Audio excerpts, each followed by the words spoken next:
back to Sledgehammer Horror, guys. I am Ken Sledge, and let's talk horror. Today, I am joined by writer, actor, producer, director. I hope I didn't miss anything. Armin Nasseri. How you doing today, man? I'm doing great, man. Thanks for having me. Oh, no problem. This is such an honor.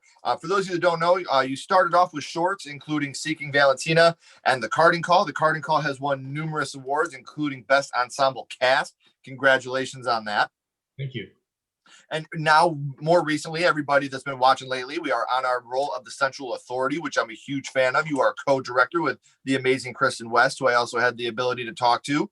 I've talked to everybody about the Central Authority a little bit, and something I keep bringing up in every episode because I want this to really hit close to home with everybody. The way this movie was filmed and the way that you guys went about doing this is so amazing during the pandemic, but it comes out so well in the film. So what was it like for you doing the filming? And I believe you did the editing too. Is that correct? Yes. Okay. So doing the filming and editing, what was that like for you? I'm sure editing was a hell of a job doing this.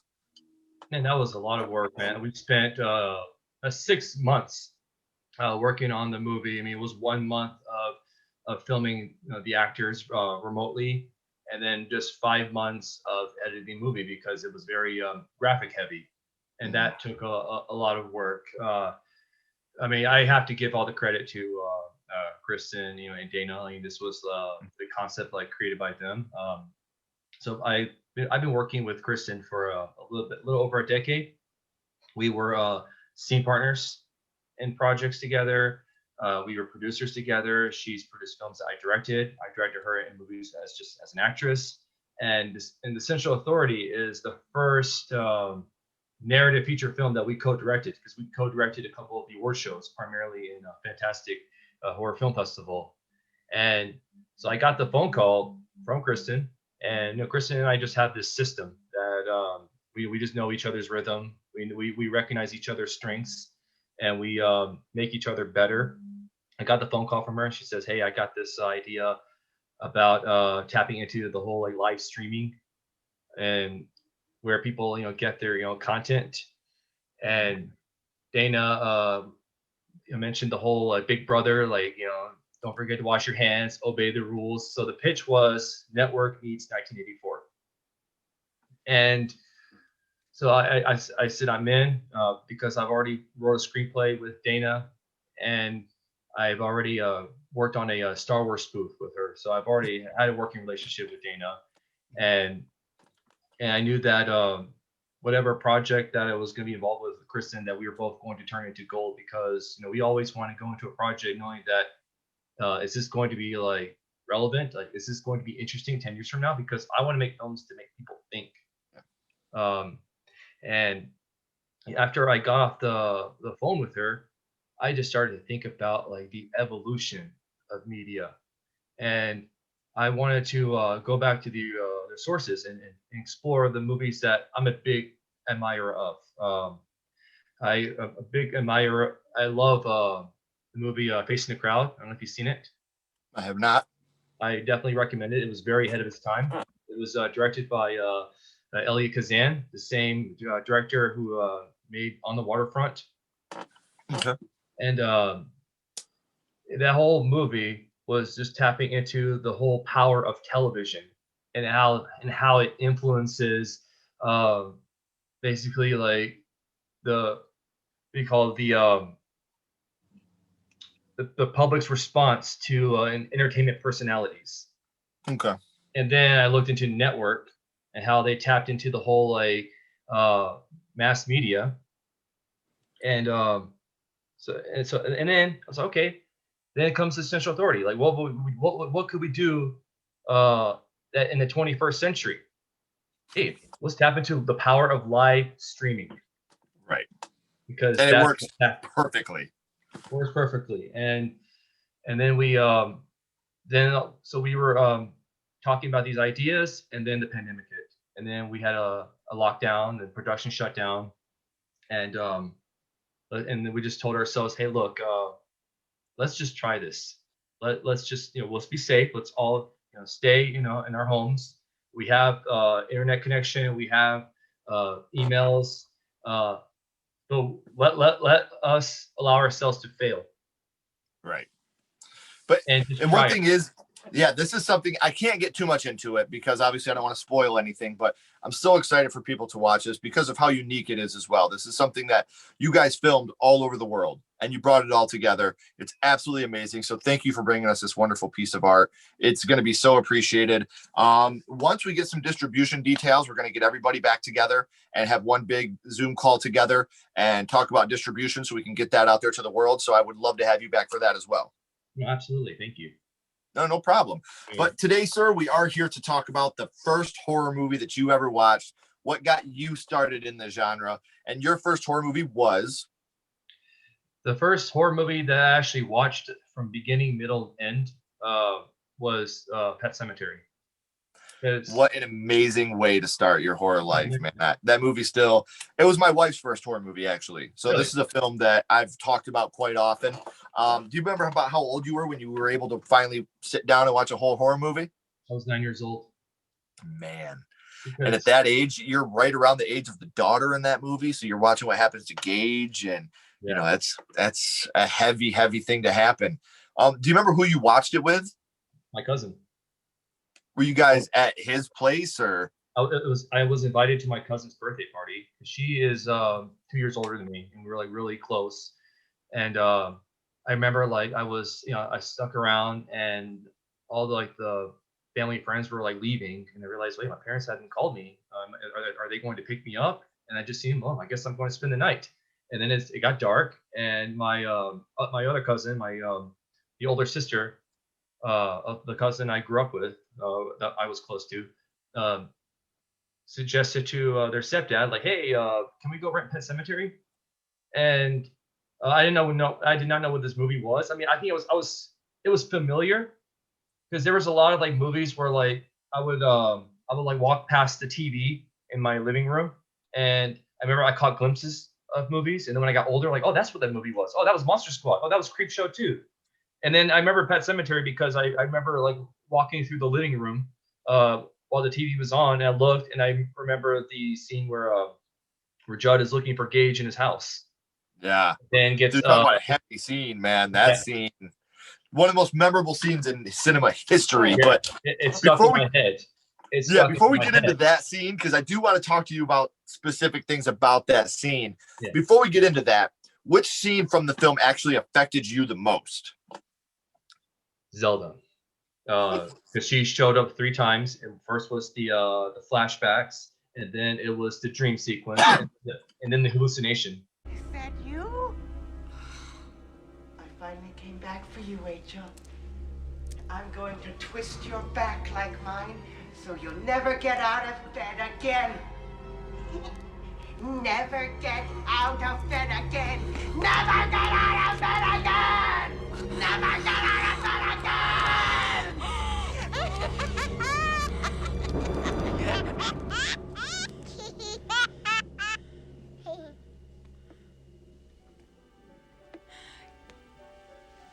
The hallucination is the one that got me, you know, just when she's like, never get out of bed again. That one.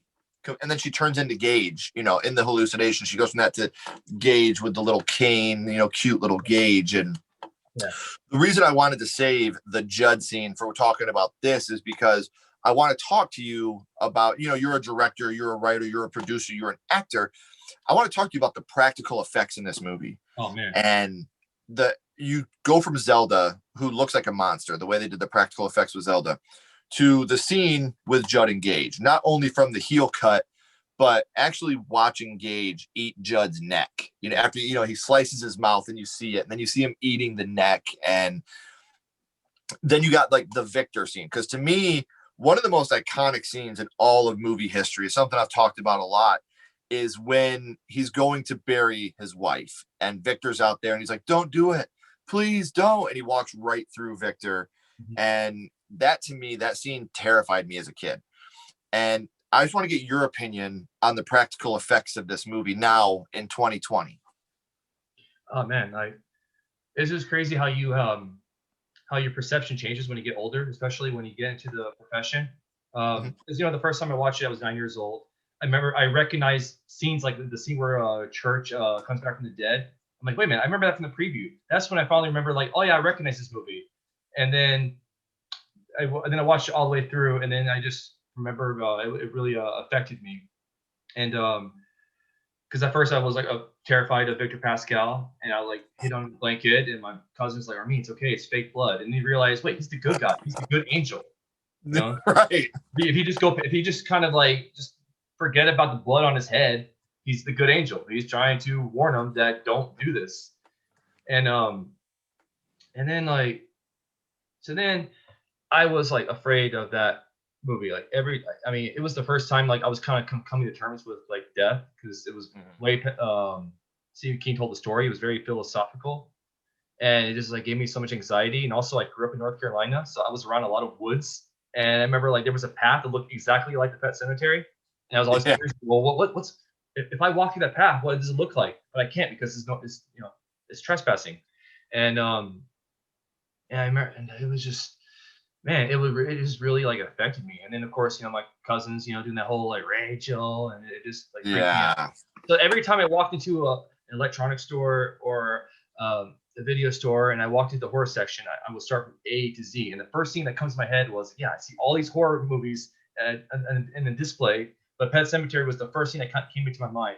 And I would just kind of like freak out from the cover, and I would just run away from that movie. Every time it was on TV and the Zelda scene came on, I pressed mute. And then the 2000s rolled around, and then DVDs were the primary medium. And I walked into Best Buy and my friend was with me, and Pet Cemetery was on the shelf. And I said to my friend, and that movie scared the hell out of me. And then the first thing he says to me was, well, you should buy it. And I just like, all of a sudden, I started getting shaky, like, wait, are you crazy? And then he said, well, it's a good, scary movie. That's the whole point. And then I realized all of a sudden, like, you know what? I've been in denial. Like I've been running away from a fear, and I should confront this. It is a good, scary movie. And then he made a point. And then I'm like, I bought the movie. He came over to my house. I watched it. We watched it together. And at the end, I'm like, so what do you think? He was just like, man, that was scary. Well, and the little things in this movie too, like when Churchill throws the dead rat in the bathtub with him. Yeah. Like that's the scene. Or when Judd, come get your dog. He stinks to the ground you buried him in. And you see little Judd with the dog. Like there's plenty of scenes in this movie that get overlooked because we talk about the Victor Pascal scene. We talk about the Zelda scene. Obviously the Gage scene, which is a heavy one as a parent that lives on a busy road. That's a very heavy scene to watch. Yeah. There are all these big scenes that we talk about, but there are a lot of underrated, smaller scenes. One scene that breaks my heart every time I see it is the funeral scene. Oh man, that scene was just unsettling, and also the scene at the picnic where Gage loses his life after he gets hit by an 18-wheeler. I mean, because at the time, that to kill off a child was taboo. Yeah. And I also had my cousin's younger half brother was, I think, 3 years old at the time. And I remember he had like blonde hair, and he just kind of reminded me of Gage. And one time, like he kind of walked next to a busy road, and I just like freaked out and ran and grabbed him. And he's actually in Seeking Valentina. He plays like the son in the short. But to answer your question about the practical effects, I definitely I appreciate it so much more, especially when I watched like documentaries about how Mary Lambert addressed it. That documentary, Unearthed and Untold. The Path to Pet Cemetery is a fantastic documentary.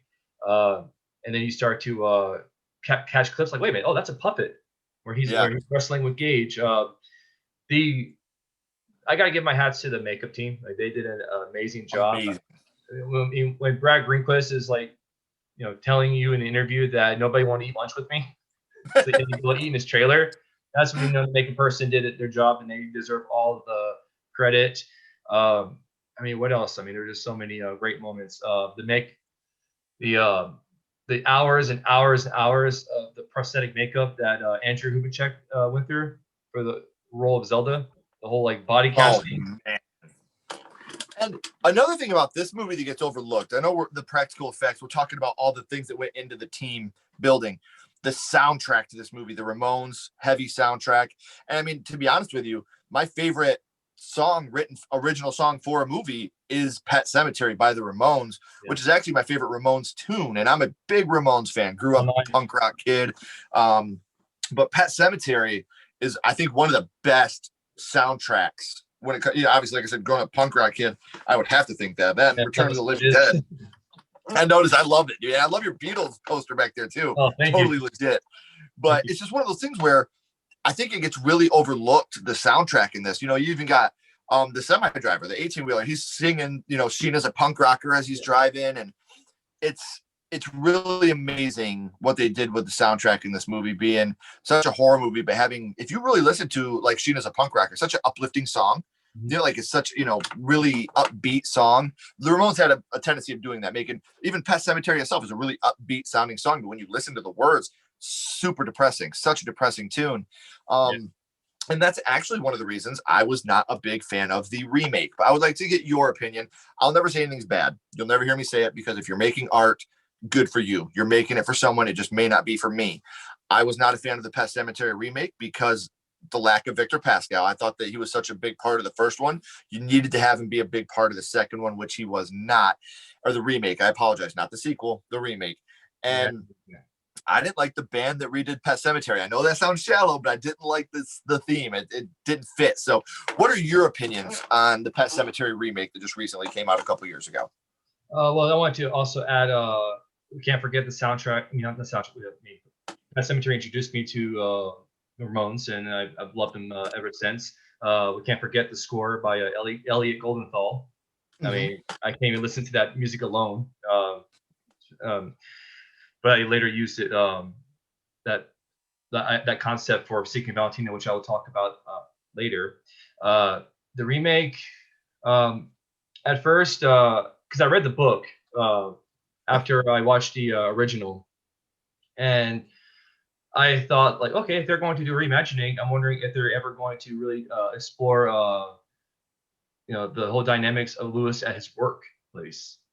And are they going to explore the dynamics of Judd and Norma, his wife? Right. Gage was very foul-mouthed in the book. Are they going to explore that? Are they going to explore things that they didn't explore in the original movie? Are they able to utilize the effects that they didn't have the technology to utilize back in the 80s? And I love John Lithgow. I mean, that guy is an amazing actor. I mean, I love this guy's work, from his work with Brian De Palma. This a very fine actor. And I was just disappointed, because when you read the book and when you watch the original movie, you really felt the dynamics between Louis Creed and Judd Crandall. Like Dale Midkiff and Fred Quinn had amazing chemistry, because Louis looked at Judd as a father figure. Okay. And even though they were talking about the busy road in the Pet Cemetery, but you felt that connection, and that wasn't really addressed well in the remake. Even though John Lithgow and Jason Clarke are great actors, it was just that magic wasn't there, and Pascal was underused. Oh, so underused. And in the ending, I'm with you. And again, I didn't think it was terrible. I didn't think it was good. To me, it was just it was just okay. And for, you know, if you're going to remake a movie, I felt the same way about Nightmare on Elm Street. If you're going to remake a movie like that, you have to make it perfect. Make it your own. Sure, if you want to go more by the book, go by the book. That's fine. But you have to. You have great actors and actresses in this movie, but it just didn't. No matter how great the actors and actresses are, if the script is flat, it's going to be flat. I just felt like there was a lot of missed opportunities. So, back to the original. I got a couple more questions about the original. What is your favorite scene from Pet Sematary? And that's a hard one. I mean, definitely the most terrifying scenes were Zelda, especially when she was taunting Rachel. Mm-hmm. I mean, I just loved the scenes where it was comical. I mean, I guess you can say the favorite scene / favorite death scene when Lewis realized, you know, what he did, and he, by bringing Gage back to life, and he injects the morphine syringe into his neck, and then he just cries, and then he just walks off. And he says, "No fair." No fair. No fair, no fair. I love how when he dies, Miko Hughes, when he falls down, he hits his head hard as hell too, by Yeah. the way. And he just looks over at the camera and goes, eh, and then looks back and just dies. Like, I love that. Miko Hughes is the second cutest kid actor of all time, besides the kid that played Andy, Alex Vincent, in Child's Play. Man, him and Miko are together, man. Like, when he hit his head watching it as an adult, I was like, damn, that kid busted his head open. Like, that's giving it your all right there, man. And he was a toddler. I mean, that's just a testament to how amazing job Mary Lambert did with that movie. I mean, yes, he got a great performance out of a toddler, and she fought for him because the studio wanted twins, and she saw something in Nico. I'm glad she did, because he was amazing in that movie. He was amazing. So we talked about the original Pet Sematary. We talked about the remake a little bit. Now I want to go scream on you. What's your favorite scary movie? What is your favorite horror movie?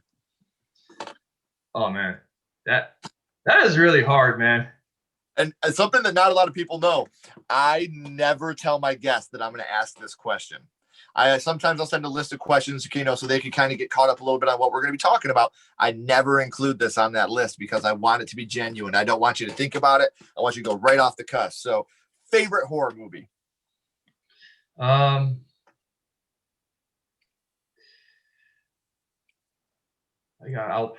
go with Psycho.